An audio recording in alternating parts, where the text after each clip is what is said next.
Welcome warmly to the last part of Lecture 1. Let's look at international leverage. On the first column, we have a country factor. If a country has more liquid market, and by liquidity, we mean that we can sell a financial instrument quickly and at a fair price, then use of debt is not affected, but debt maturity is longer. If a country has greater reliance on banking system, then use of debt through bank loans is higher, but debt maturity is not affected. If a country has greater institutional investors that are present in the market, then use of debt is lowered because institutional investors contribute equity, and but debt maturity is longer in those markets because those who qualify for borrowing prefer to borrow for longer periods of time, so they don't have to go again and borrow. And getting capital from equity is harder. Then there are a number of macroeconomic factors. If the inflation is high in the country, use of debt is lower and debt maturity is shorter. If the GDP grows quicker at higher GDP growth, then use of debt is lower and debt maturity is longer.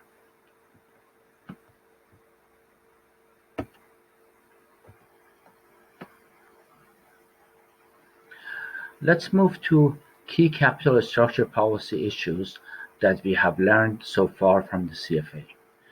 We discussed optimal capital structure, and we looked at a number of capital structure theories, including M&M Proposition 1 and M&M Proposition 2. We looked at them without and with taxes. So these are propositions that you should review. We also looked at optimal capital structure, the static trade-off theory of optimal capital structure. We looked at agency cost and agency relationships and the way that they affect capital structure.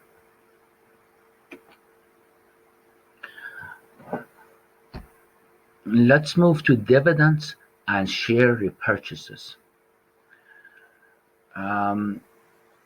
Our learning objective is to compare theories of dividend policy and explain implications of each one of these theories for share value of a corporation and give a description of public corporate dividend actions.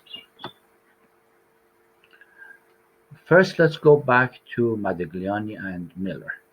They also have a dividend policy theory, and it essentially says that dividends don't matter.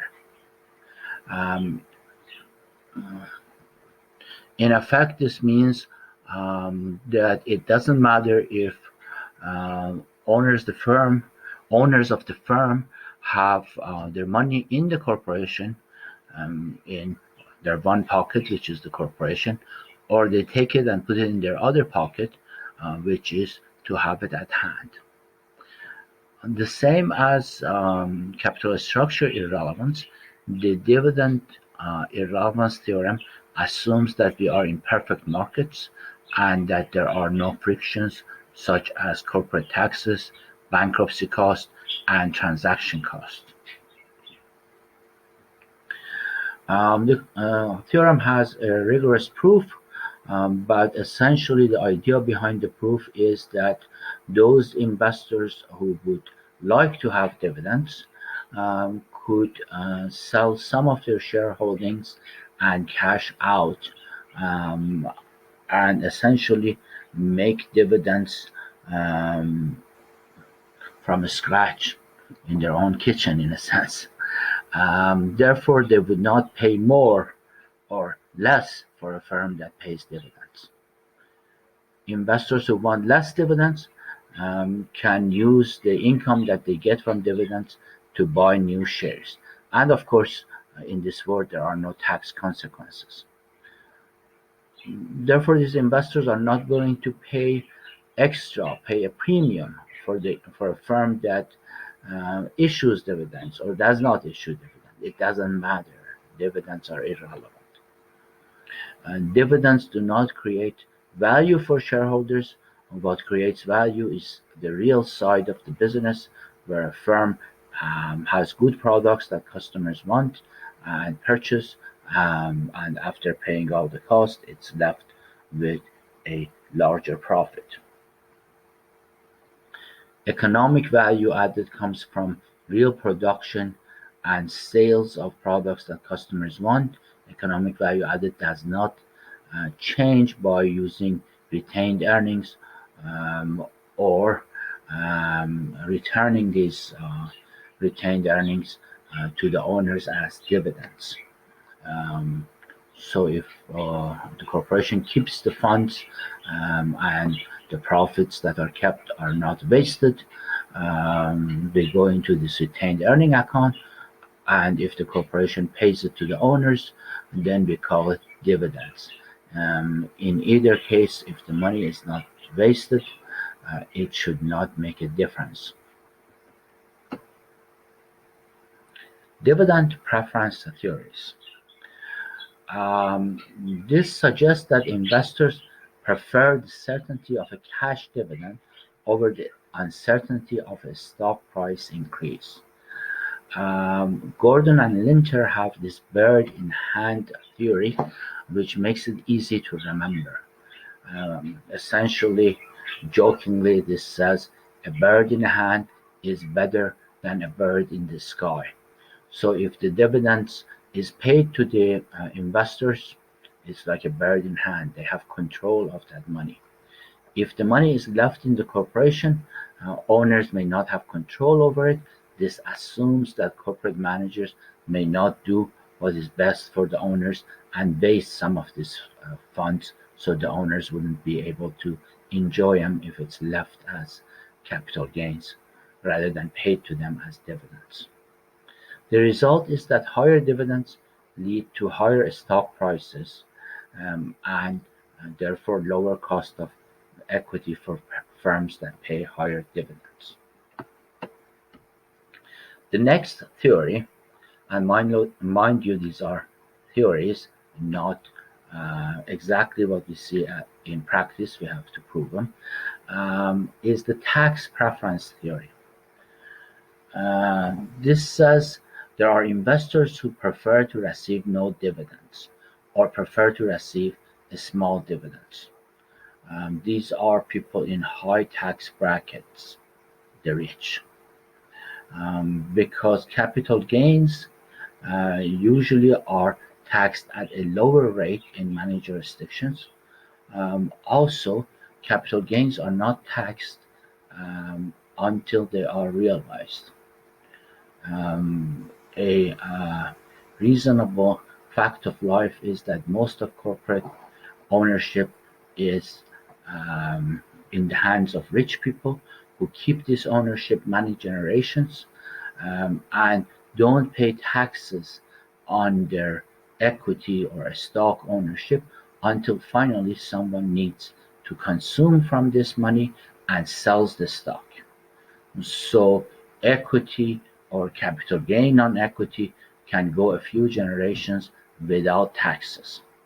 But as soon as dividends are paid this year, the owner has to pay taxes on them, and if the owner is rich and in a higher tax bracket, that takes quite a bite. So, and this owner would have less interest in getting dividends and would prefer the stock price to go up, which is capital gains, and the owner will not sell the stock, and therefore will not pay taxes until the owner decides to sell. Low dividends results in higher stock prices and lower cost of equity. Let's look at dividends together with share repurchases. Share repurchases is when a corporation buys its own share. If the corporation has 10 million worth and 10 shares, each share is worth a million. Now, if it buys one of these shares and have 9 shares, then the value of those 9 shares start increasing. So in that sense, 9 shares have claim on the whole 10 million value of the firm. In that sense, repurchasing shares is similar to dividend payments. While share repurchases have a benefit for the remaining shareholders because they are not paid in cash, but their stock price, their ownership ratio in the firm goes up, and their stock price goes up, they are not taxed. So Fisher Black essentially tells us that payment of dividends is a puzzle. Why do corporations pay dividends when they can just purchase their own shares and increase the price? If share repurchases are structured just to take advantage of tax authority, they might be disallowed and they may be illegal. But there are still share repurchases that are legal, and they could, for some corporations, replace um, dividend payments, which are immediately tax deductible. So the question remains why corporations try to pay less dividends rather than more dividends. One answer is that dividends provide a signal which is costly. So firms that have financial difficulty can't pay dividends. Firms that don't put their money where their mouth is, and if they have good news, they pay these dividends out, showing the um, owners and outsiders who have limited information, asymmetric information, and cannot see what the corporate managers can see. Um, the insiders show them with costly dividends because they have to pay taxes on it. The owners have to pay taxes on it. That they indeed have the earnings.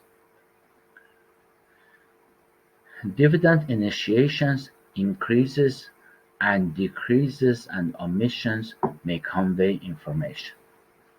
When a company starts paying dividends, it's good news. When it increases its dividends, it's good news and its stock price goes up. When it decreases dividends, it's bad news. It's a signal that they don't have the money to pay and their stock price goes down. And therefore, this theory says dividends really carry information with them, and that's why they are paid, even though they might be a costly signal because they are taxable. Therefore, dividends have a signaling content. Signaling helps reduce the information asymmetry between managers and investors. Instead of managers say, hey, investors, we have a good corporation, they convey that information with dividends. And it becomes a credible information that a bad company cannot mimic because it's too costly to pay dividends if the firm does not have resources and profits to pay it.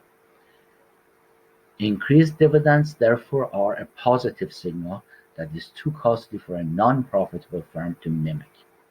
Decreased or omission of dividends is a negative signal and only happens when the firm is forced to do that, when they don't have the resources to pay the dividends. Sometimes firms even may borrow short term to pay the dividends because they know later on they can pay this debt. Dividend initiations is a positive signal, and usually we expect mature firms to pay dividends. We don't expect the startups to pay dividends. We expect them to put all their resources into growth, and once this retained earnings are used for growth and the firm becomes mature and it doesn't have a whole lot of a whole lot of growth opportunities, investors expect dividends. Dividend initiations are a negative signal for a startup high growth firm.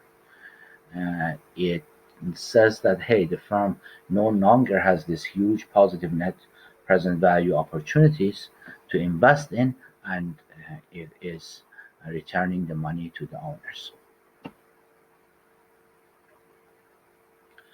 There is also a clientele effect uh, as a theory of dividend payments, and it essentially says there are those investors who are a client for firms that don't pay dividends, high income, rich people who have high taxes and don't want dividends or prefer to have capital gains.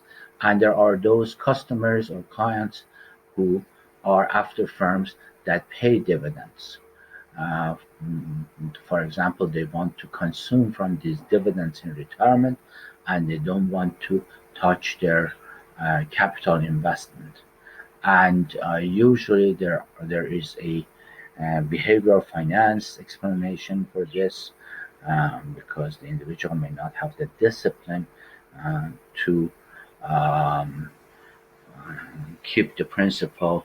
If one is not paid dividends and starts selling shares, one may sell too much, or there might be an agency issue there um, that explains this client effect. Um, if the if one is not rich, and then it's cheaper to pay taxes on these dividends and keep the management on their toes so they don't waste the money and overinvest that they paid as dividends to stockholders. Mm, A client effect could also be based on tax consideration requirements of institutional investors who may need a certain amount of dividends for liquidity purposes, and taste and preferences of individual investors who prefer to have dividends because of their um, particular um, um, preferences that could be psychological or institutional. Let's look at this client effect due to taxes a bit more carefully. The clientele effect can be explained with the following equation. On the left-hand side of the equation, we assume that the capital gains are the source of additional income. So the stock price goes up from P2 to P1, and this difference is taxed. So our after-tax cash flow is 1 minus tax rate on capital gains.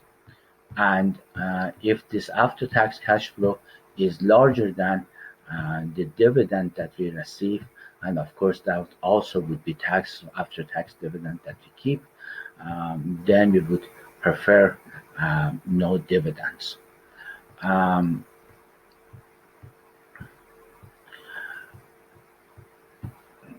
this signal says that in practice, if dividends are paid, and this P1 minus P2, the change in the stock price, may be less than the amount of dividend that is paid out. The stock goes up because of good news of dividend payments. And also the taxes on dividends and taxes on capital gain are different. So then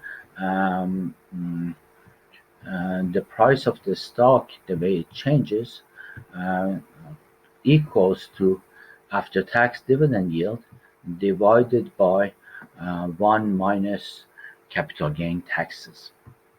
So that gives us a nice little formula to calculate capital gains.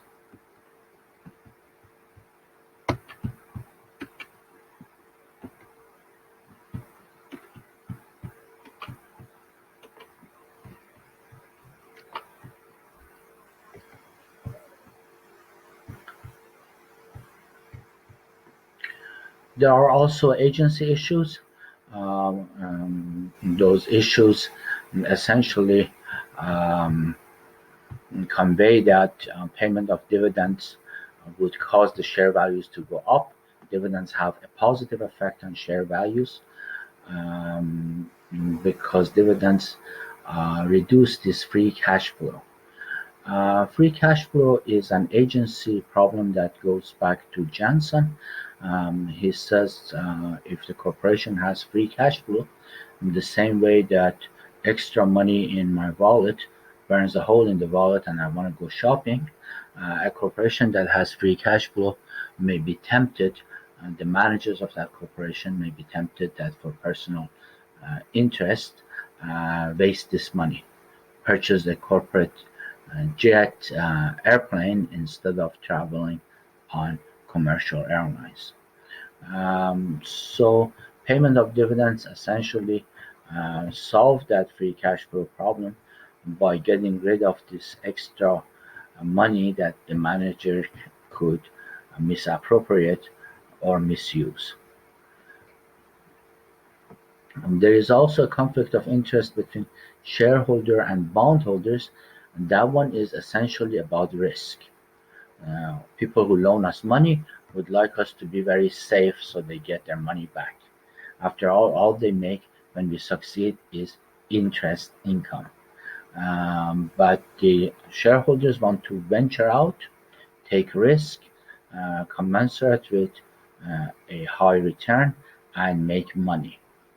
Um, in a sense, dividends transfer wealth from bondholders to shareholders because once you take this capital and pay it to the owners, less money is left to service debt, and debt becomes riskier and its value goes down. To analyze this dividend and share repurchases, we want to explain the factors that affect dividend policy. Here are 6 factors to consider. Investment opportunities are affected by dividend policy. Expected volatility of future earnings might be affected. Financial flexibility will be affected. There are tax considerations, and there are flotation costs, cost of actually um,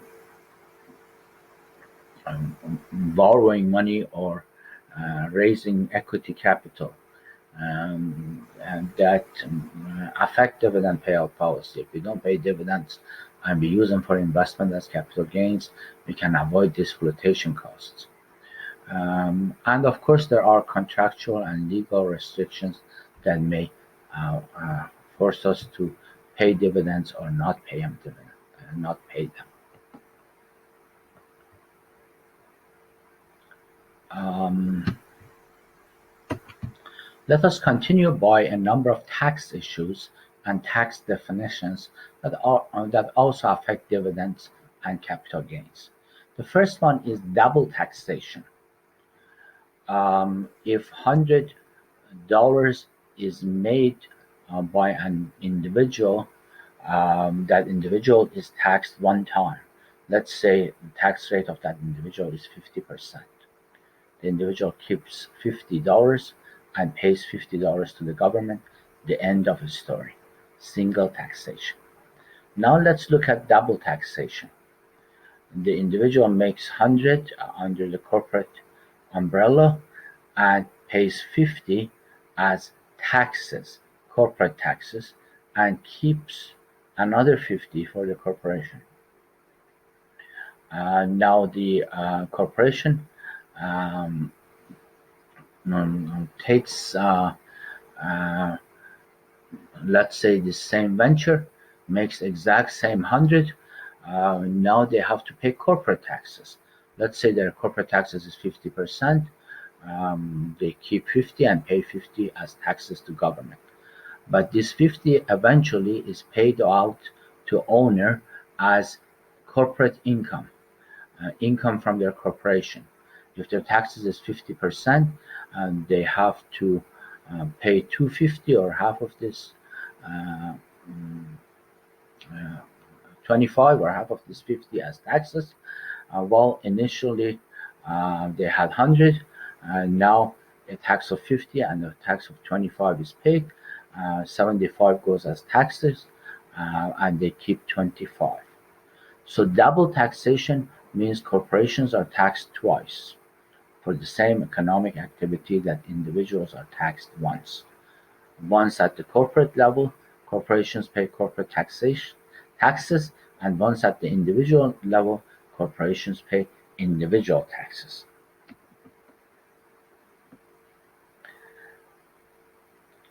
So if we calculate the effective tax rate on dividends, we have the corporate tax rate, and then, of course, what we pay as individual taxes will not be taxed again.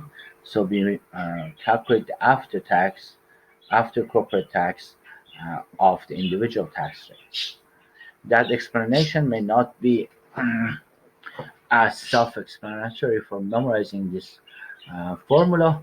I recommend that you learn this formula that says effective tax rate on dividend is corporate tax rate plus after corporate tax rate of the personal tax rate. TC plus 1 minus TC times TP. Now let's discuss a split rate tax system. This is a tax system that taxes retained earnings at a higher rate. Um, this rate is called T of RE, or tax rate on retained earning, than the tax rate that applies to uh, other earnings and on dividends. So tax on dividends is lower than the tax on retained earnings. For the split rate system, we use the corporate tax rate for distributed income. Um, and one example of a split rate tax system is Switzerland.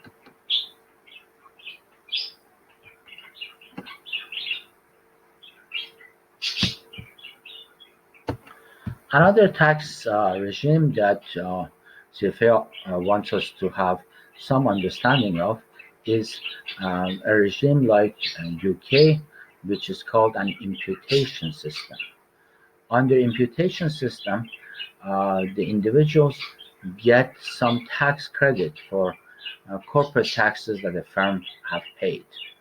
Um, and therefore individuals pay taxes on dividends, and some or all of the corporate tax payments are wiped out, so the double taxation goes away and individuals only pay taxes once at the dividend level.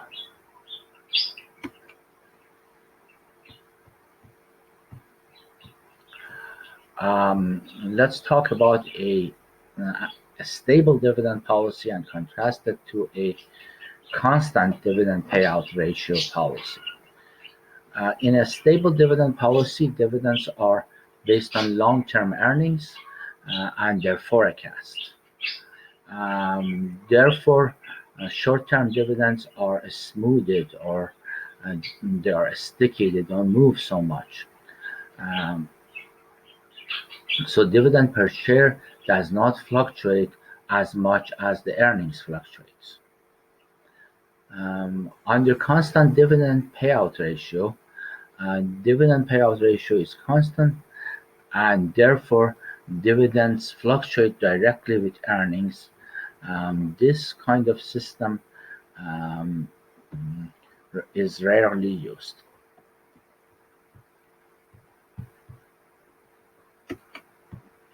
Let's also consider residual dividend model.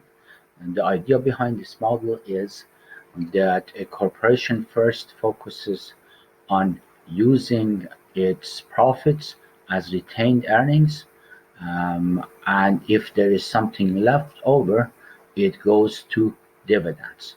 So dividends equal earnings, profits minus funds that are retained for investment, and if there aren't investment opportunities, then dividends are paid.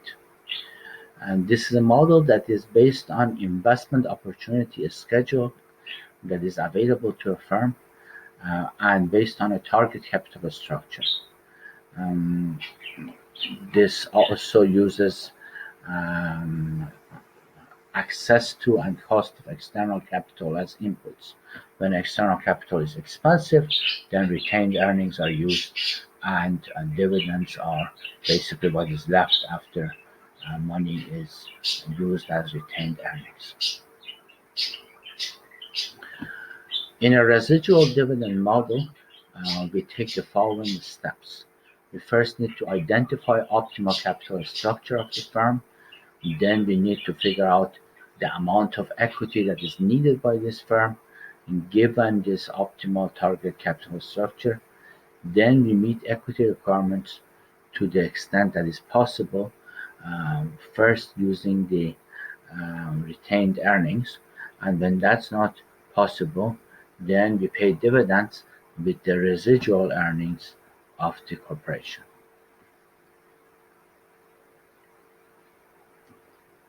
Residual dividend model is relatively simple to use because it says first pay for the investments that you need and then pay the rest out as dividends.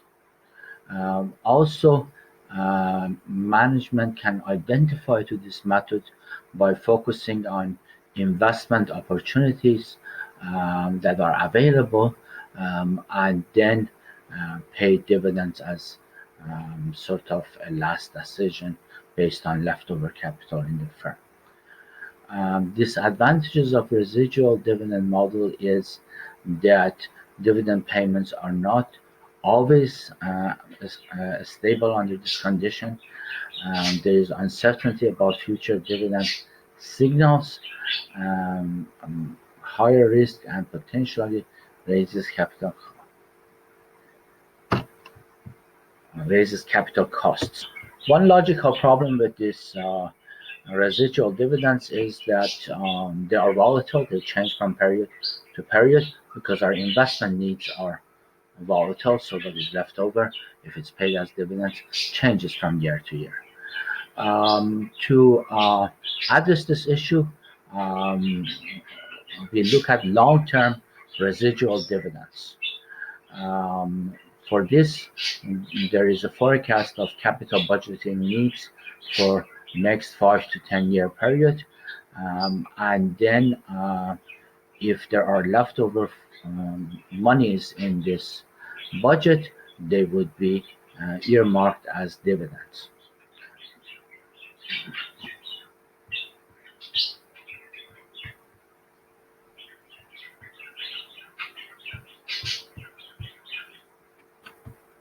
We say that dividends are smooth, and this holds in practice.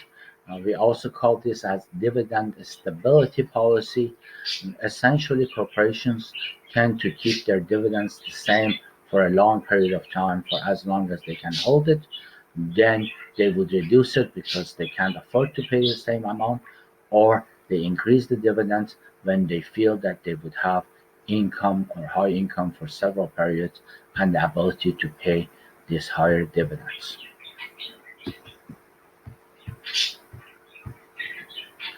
We also talk about a target payout adjustment model. Dividends are paid out as a percentage of total earnings. And here the general approach is to set a target dividend payout based on long-term sustainable earnings and move slowly towards this target. This philosophy avoids cutting or eliminating dividends except in extreme circumstances. Here is an example. The example allows us to calculate dividends using target payout adjustment model. There is a company called Buckeye, and last year it had an earning of $3.50 per share, and it paid a dividend of 70 cents per share. In the current year, the company expects to earn $4.50 per share. The company has a 35% target payout ratio for the future earnings and plans to bring its dividend up to this target payout ratio over the 5-year period.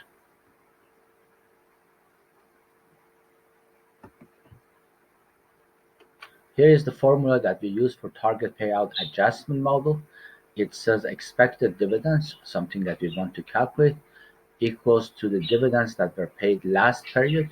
In this case, it was 70 cents, plus an expected increase in earning per share. We are expecting earning per share to go to 450 from 350, or increase by $1. And target payout ratio, which is basically 1 minus our retention ratio. And here the payout ratio is 35%, or 0.35. We divide this by 5 as an adjustment factor, and that gives us a expected dividend of 77 cents.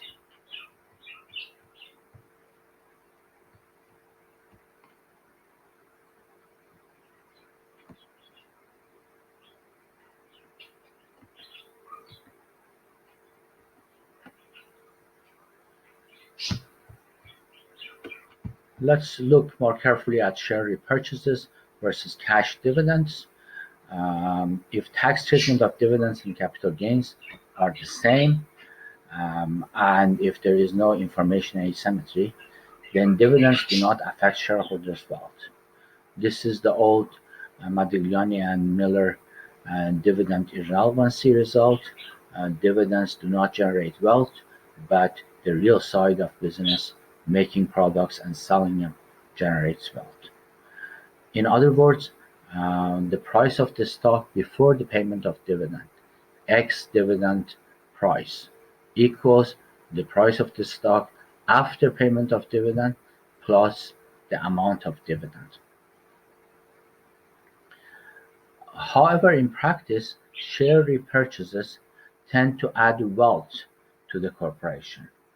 And this is perhaps because of tax advantage to shareholders, because once shares are repurchased, shareholders get capital gains, and tax payments on capital gains are lower than tax payments on dividends. There would also be reduced asymmetric information and signaling to stockholders, um, and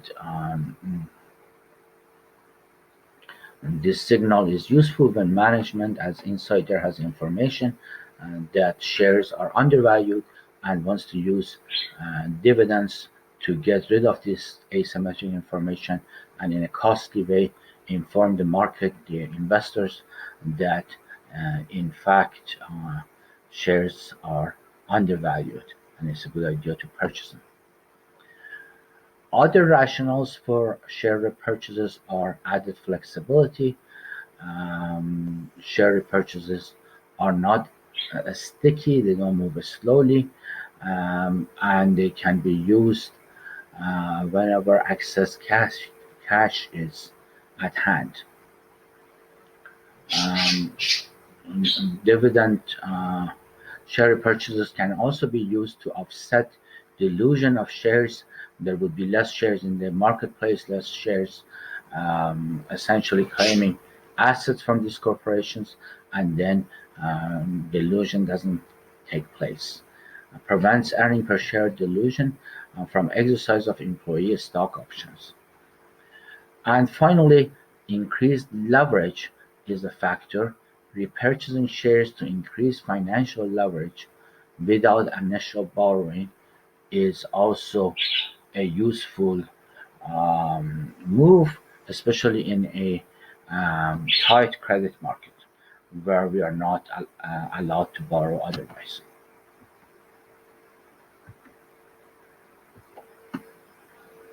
Let's look at global trend in dividend policy. In US, most companies pay cash dividends, but this is different in Europe.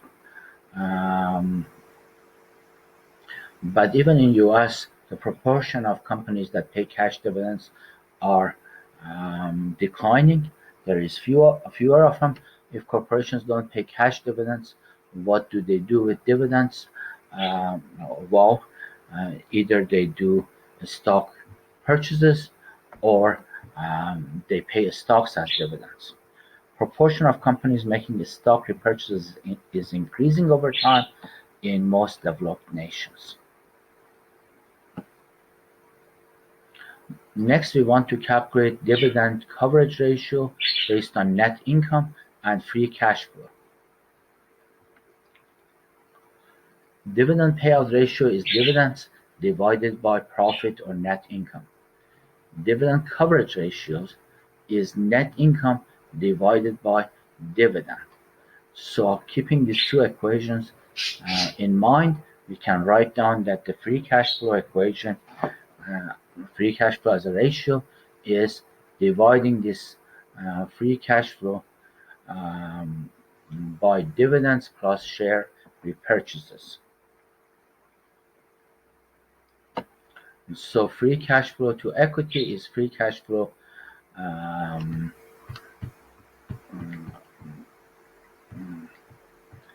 if we divide the free cash flow to equity by dividend plus share repurchases, we get this free cash flow to equity coverage ratio. In this chapter, so far we learned dividend irrelevancy, we learned factors that affect dividend payout policy, and we learned residual dividend policy, and we discussed share repurchases through a number of definitions, and finally we talked about ability to sustain dividends and pay dividends at a certain level. Uh, Thank you, and see you at chapter 2.